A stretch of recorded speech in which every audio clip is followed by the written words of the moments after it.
Well, again, it's wonderful to welcome so many visitors to our 5:10 Mass this evening.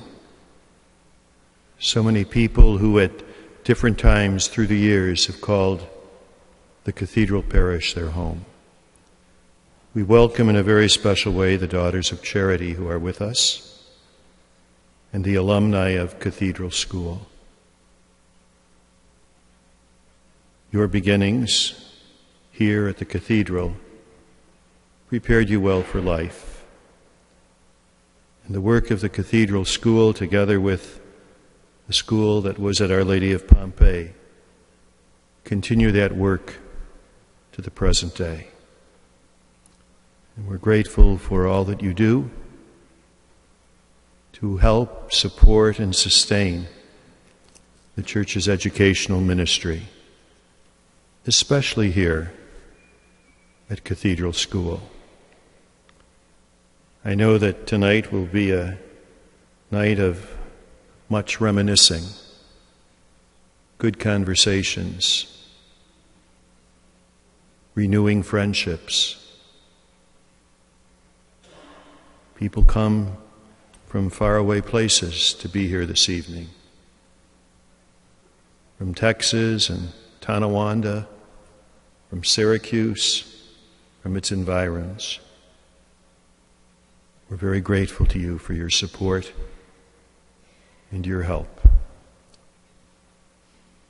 And because this evening's going to be an evening of many conversations, it's interesting to note that the Gospel today began with a conversation. Two of Jesus' disciples, James and John, are talking with Jesus. And the disciples want Jesus to give them whatever they want.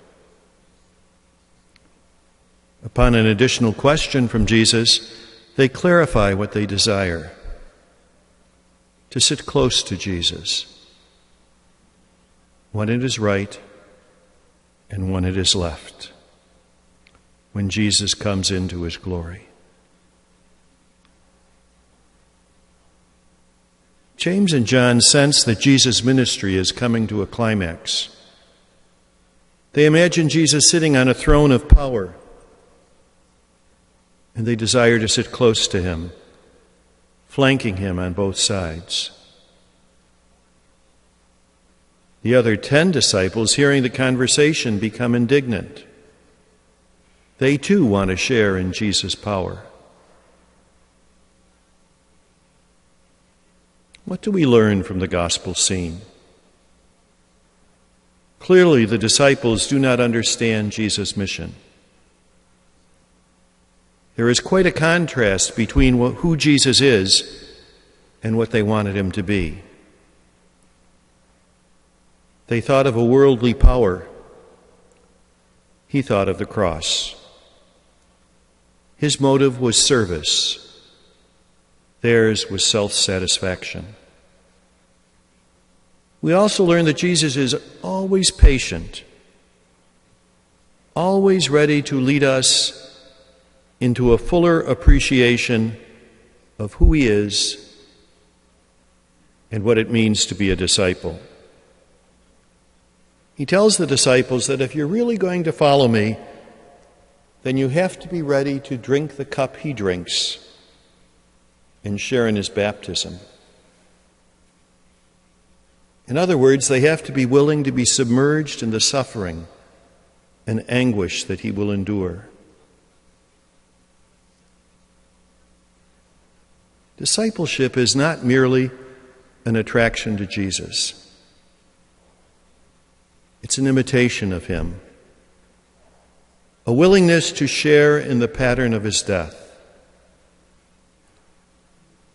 The glory which the disciples desire comes after the cross,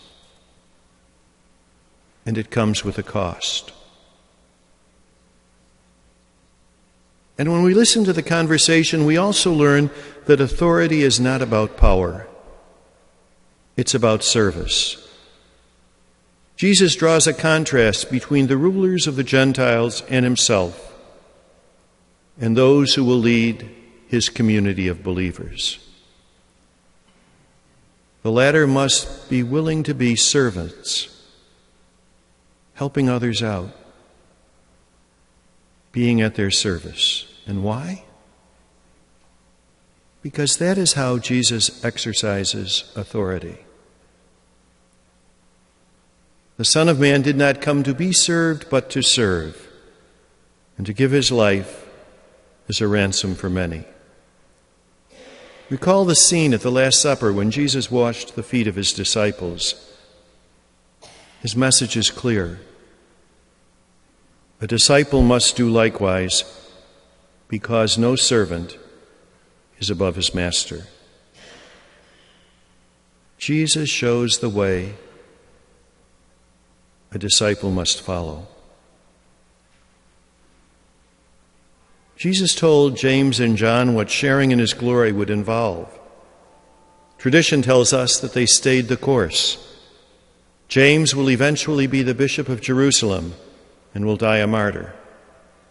John will accept exile in his old age. They took the plunge, were submerged in Jesus' baptism, and followed him through the valley of death into the glory for which they longed. The same story goes on for each of us. We have been baptized into Jesus' death so that one day we will know the joy of glory in the resurrection. But the cross takes many forms. It may come in the daily challenges of our vocation. It may arrive in the misinterpretation of our actions or words. Perhaps it comes in physical suffering or mental anguish, in disappointments and reversals. We will meet the cross, but not as an end in itself, but as a way to glory. Divine life grows within us whenever we nourish it with the sacraments, especially the Eucharist, where we can drink from the cup of new wine, the blood of Christ poured out for us. In the second reading from the letter to the Hebrews, we are reminded that on the journey to eternal life, Jesus sympathizes with our weakness and walks with us. He's our companion along the way. With confidence, we can approach him with our deepest desires and receive mercy and grace whenever we need it. Thank you for your faithful discipleship. Thank you for following Jesus in the good times and the difficult times of everyday life. Thanks for being an inspiration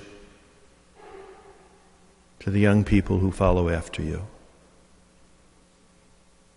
And know that at this Mass especially we remember all who down through the years have been formed and educated here in our cathedral parish and school.